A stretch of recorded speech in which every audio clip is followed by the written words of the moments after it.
What's going on, guys? Welcome back to the Broad Street Boys, and today we have a very special episode that I was going to have a totally different attitude coming into this before around 2 o'clock today. But we're a very exciting episode. We have the Sixers trade deadline special where I'm going to be breaking down all of my ideas for what the Sixers should do, why they should do it.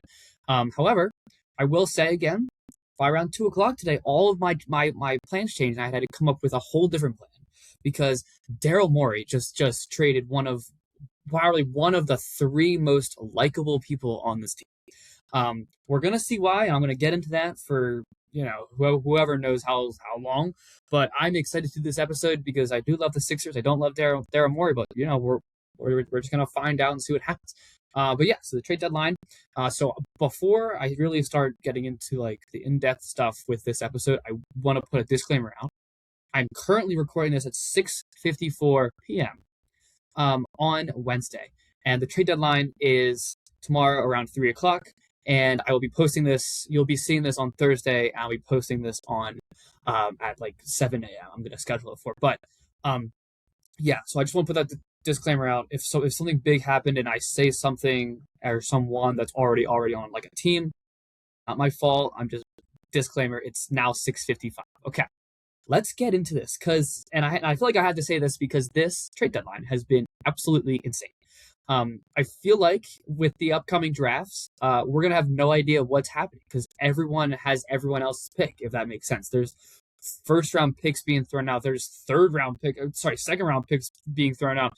3 second round picks for Anthony Davis being thrown out. Like it's just all over the place. But yeah, it's been a really entertaining and just honestly insane trade deadline so far. Obviously not like last year where we literally had Luka go, which was nuts. But it's been something. But for the Sixers specifically, I need to see some things happen. That's for sure. And I'm going to get into that in a second. But I will also just mention this. If you haven't seen the news, Jared McCain is indeed an Oklahoma City Thunder, the team that I feel like keeps stealing the Sixers' first round picks or second round picks. I feel like this team is like a plague, and I feel like we can never get off. Ever since we traded, I think it was either for Grant Hill or for Al Horford or both of them. Well, I feel like they just keep owning our picks, and I feel like we can't, which is so frustrating. And unfortunately, that might have been a driver to this Jared McCain trade because we did get a first round pick, but it's the Rockets' first round pick, not even the Thunder's first round pick or our first round pick back, and then also 2 second round picks as well for 2027, I believe.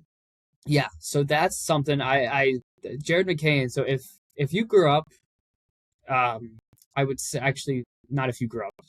Let me just say this, in more of a general statement. If you're anywhere between the age of 20 and 24, you probably saw Jared McCain's YouTube videos when he was in high school, all the way up through Duke, and then obviously everybody saw his TikToks through Duke. So you're like, oh, I already know who Jared McCain is. And then now he's still making YouTube content while also being a full-time NBA star as well. Actually, not star, but just prospect, I guess. But that's why I feel like this kind of hurts because you gotta people like myself, who I'm 22 now, and I feel like we've been following Jared McCain's progression ever since he was in high school. And he was finally on our team, and then all of a sudden he's just gone. And it's funny. It's a bunch of people's like favorite player was Jared McCain because he's just a fun basketball player that loves to play basketball and is goofy and kind of weird, but I kind of liked it. It was such a good guy. And now he's on the Oklahoma City Thunder, where I already know, first of all, that team is going to be the meme team. Let's just be totally real here. They're already like funny as it is with like the post game, interviews and stuff. I can only imagine what Jared's going to do to that team. It's probably even going to make it better. The content on his YouTube is going to be fantastic. It's going to be way different than here. That's for sure. When you would just see, I feel like Adem Bona and like Kyle Lowry, but.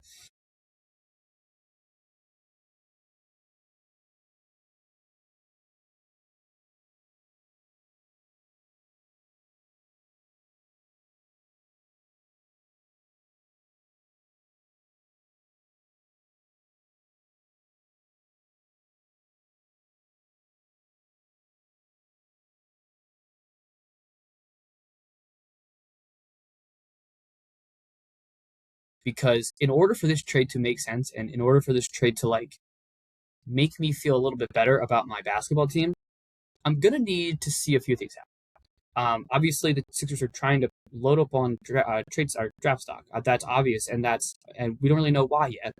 It could be to uh, get below the luxury tax, which really pissed me off. It could be to just gather capital so they can go trade for someone else. But when I say someone else, I mean, and I need it to be someone within the top. I'm just gonna go off on a limb and say between the top 30 and 25 players in the entire league. That's what this trade would justify to me. Um, I'm just saying, like, with all the draft capital that we have now, why not go out and make that trade? For a dude like Giannis, a dude like, I don't know, like someone else. Like,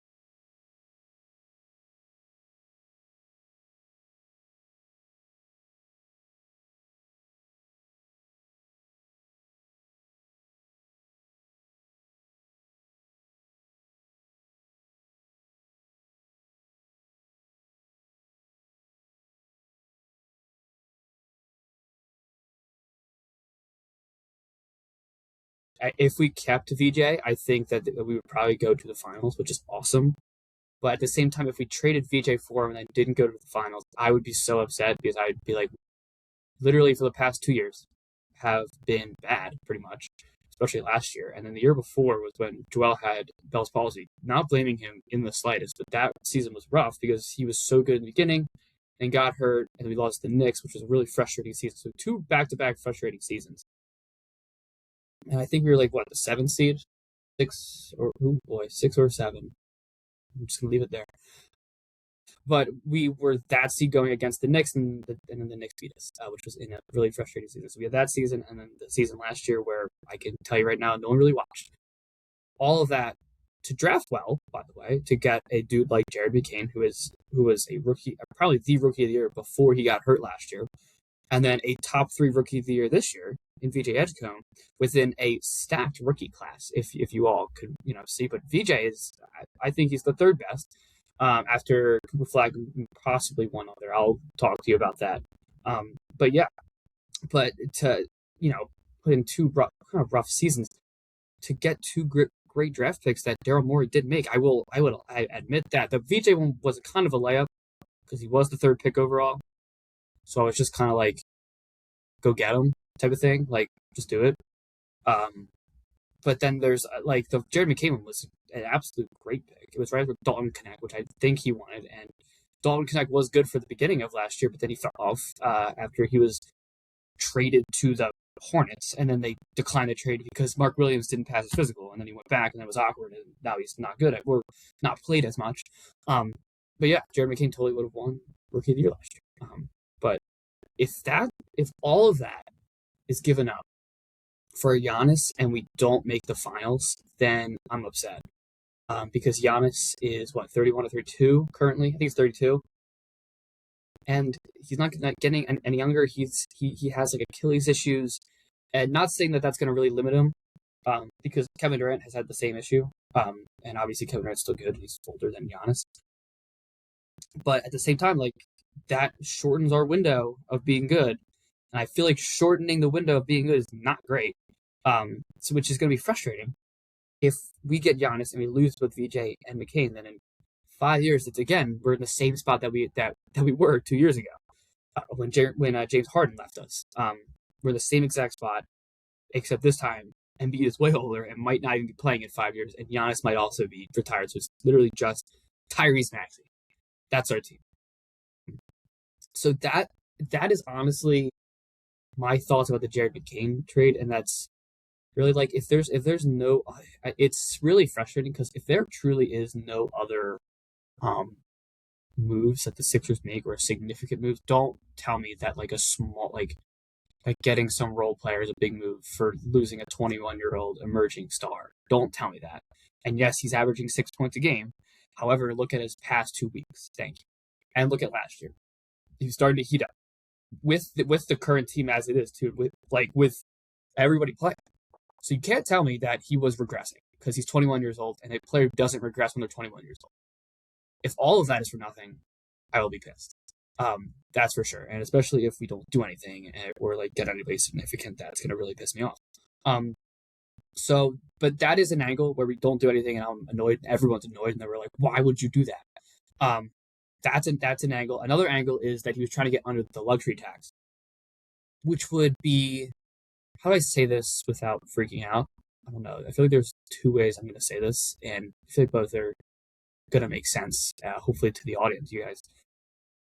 Number one, it's like saying "f you" to the number one option on your team in Joel Embiid. Joel Embiid, if you all saw, it was either last night or the night before. He literally asked the front office to not duck under the luxury tax again because they've done it the last few years, and to actually go after. And then him saying that he loves his locker room and he wants to win a championship. He's not even concerned. I think the question was about like, and then I think in the same interview, someone asked him a question like, "How do you feel not going to the All-Star game?" Which is ridiculous, different topic.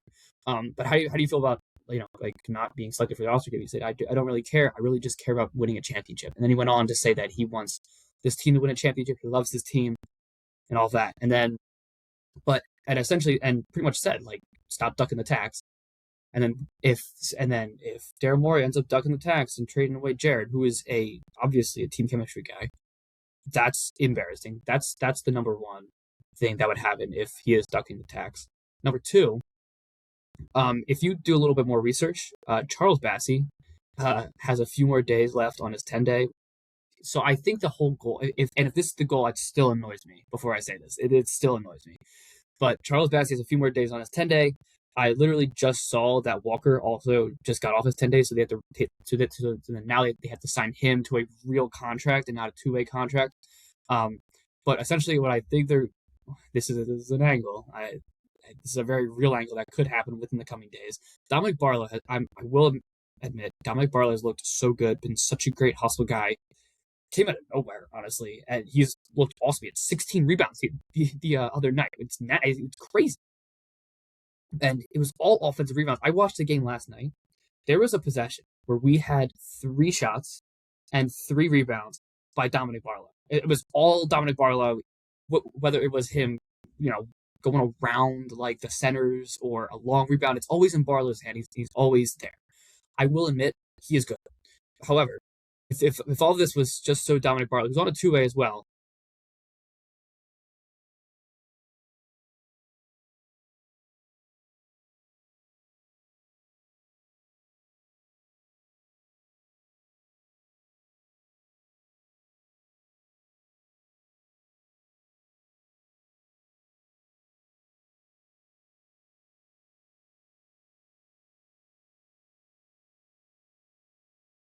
We saw last night. I know that Steph Curry didn't play, and I know that Butler is out for a while. But the team looked really good. And even when Embiid isn't, they look awesome. It doesn't look like Embiid is hogging the ball, as like some people would like to say. Yes, he's scoring 37, but everyone else is also having a hand in it as well. But it's those are my two angles.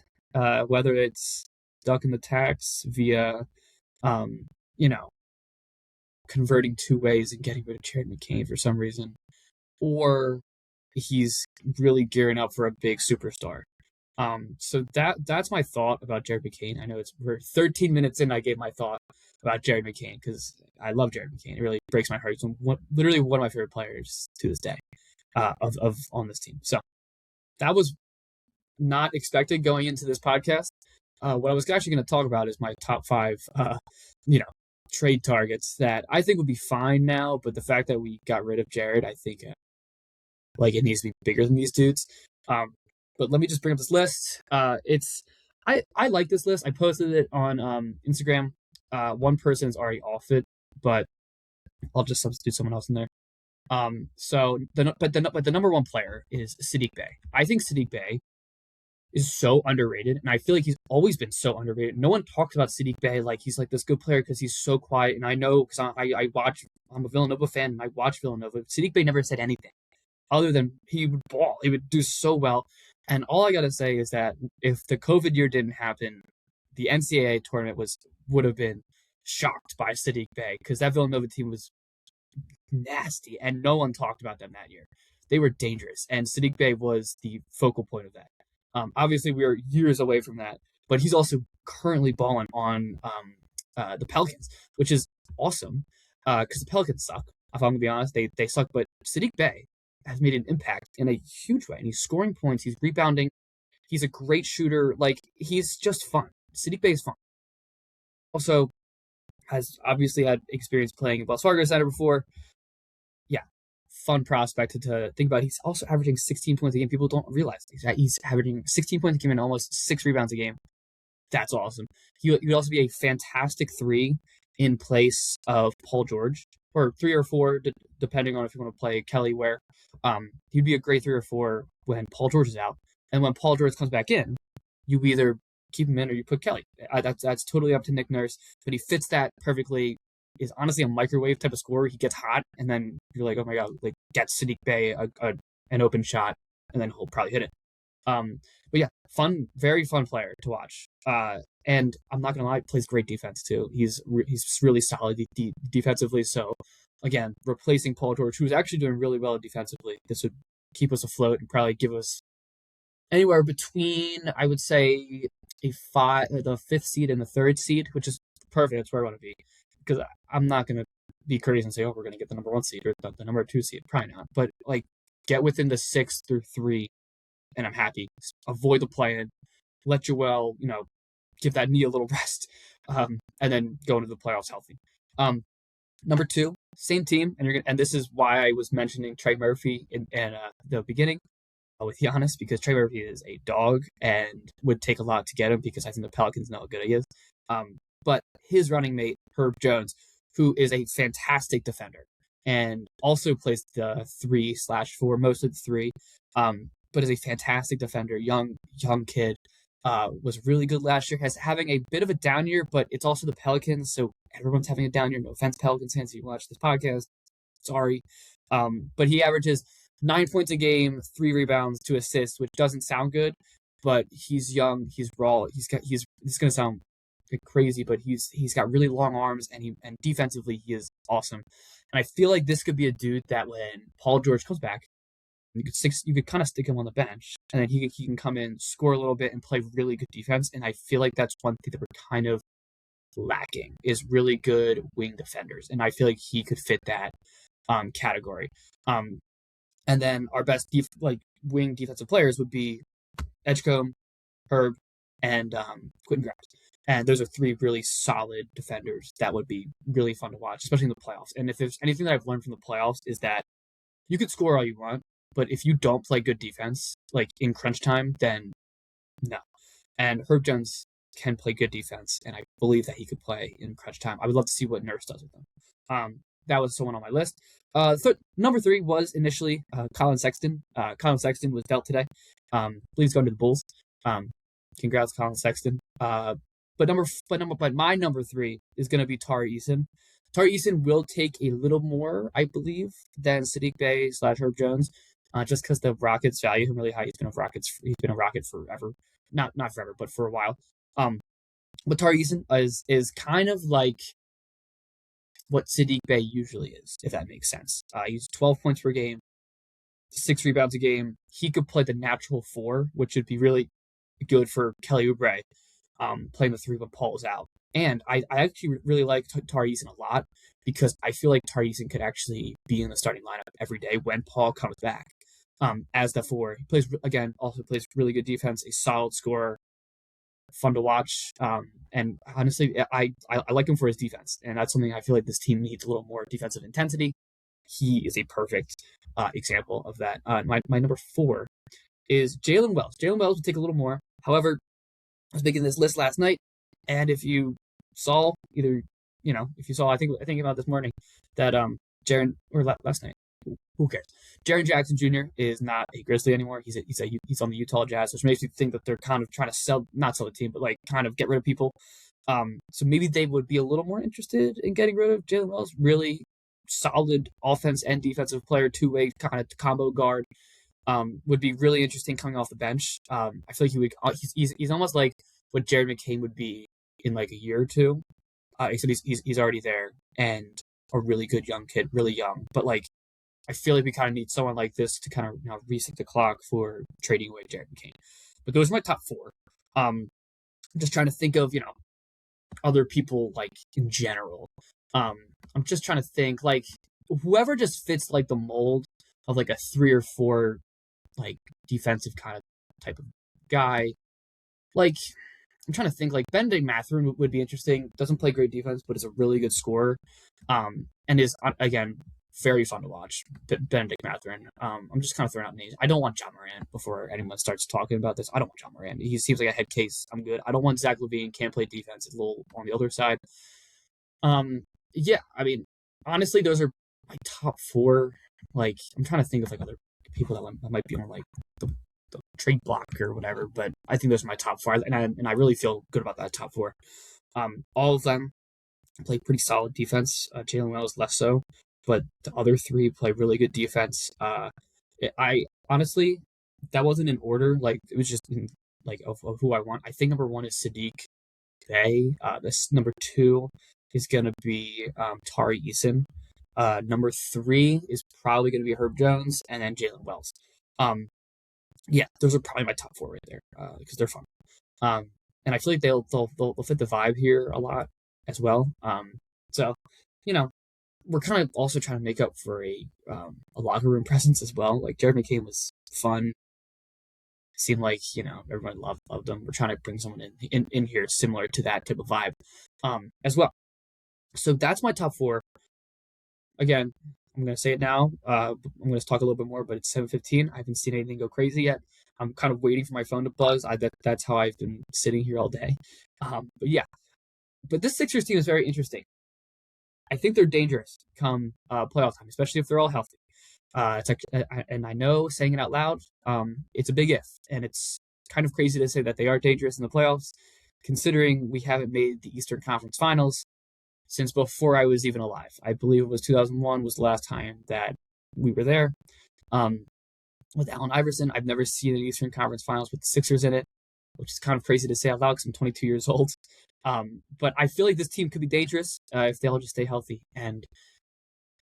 So Joel Embiid has the opportunity to be one of the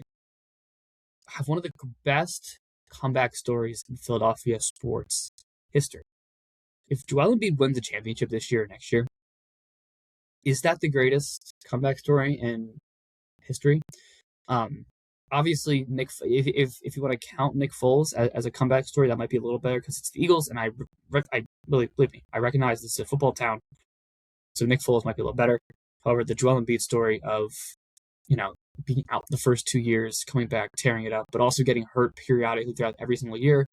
We've been kind of waiting for a 100% healthy Embiid in the playoffs. We've only got that a few times. But if he could be healthy with this team, and this team is good. This team is really good. Kind of going off of my trade deadline acquisitions that I won. If we just add a little bit more defense, this team is like really dangerous. But right now, we could score so many points. Tyrese Maxey is just an absolute stud.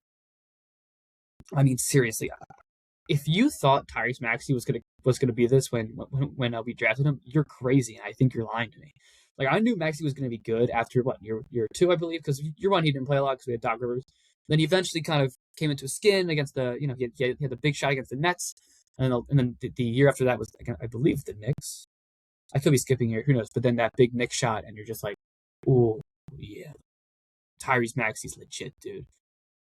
And then he played okay last year, but like I think he was still kind of growing in a way last year because Joel really didn't play at all last year, which really sucked for us fans. But I think it really sucked for Maxey because then all of a sudden all the weight of the whole franchise goes onto his shoulders.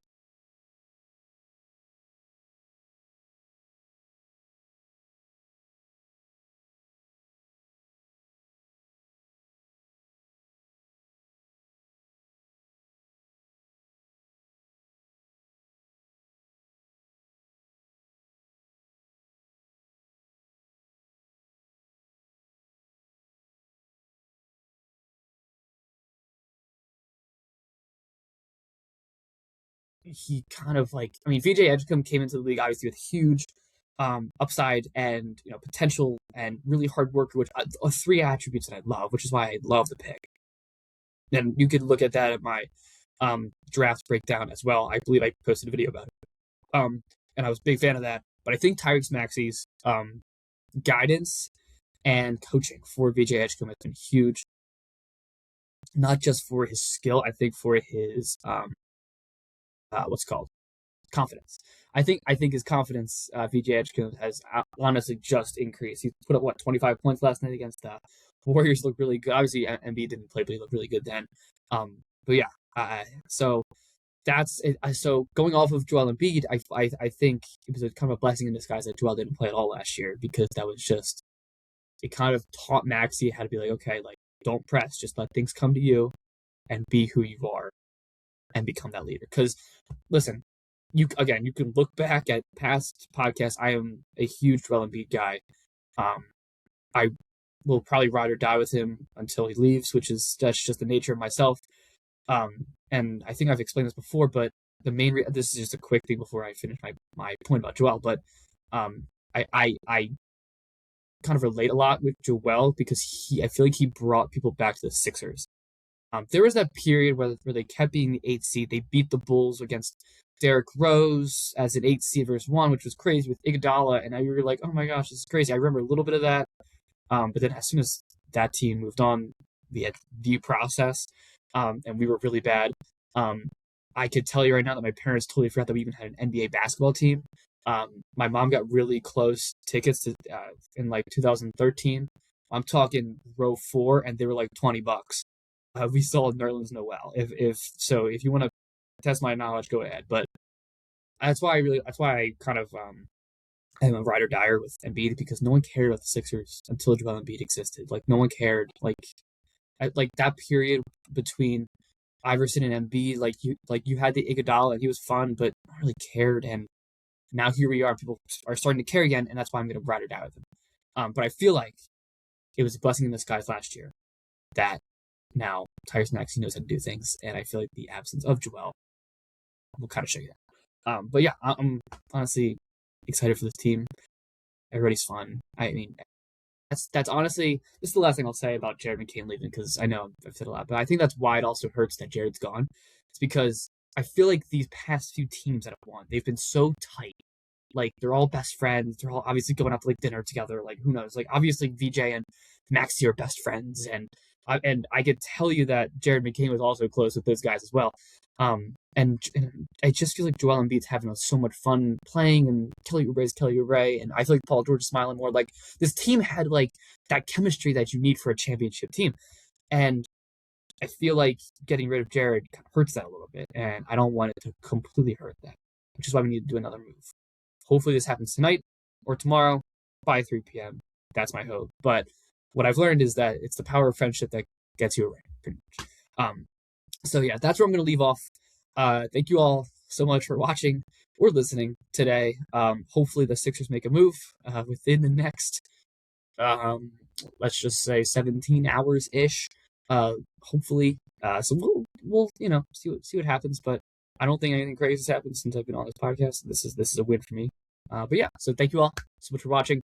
Check us out on all the socials. We're everywhere. But yeah, trust the process. Hopefully Giannis Antetokounmpo is a Sixer either by the time you're watching this video or by 3 p.m. on Thursday. But yeah, I will see you in the next one. Trust the process. Go Sixers.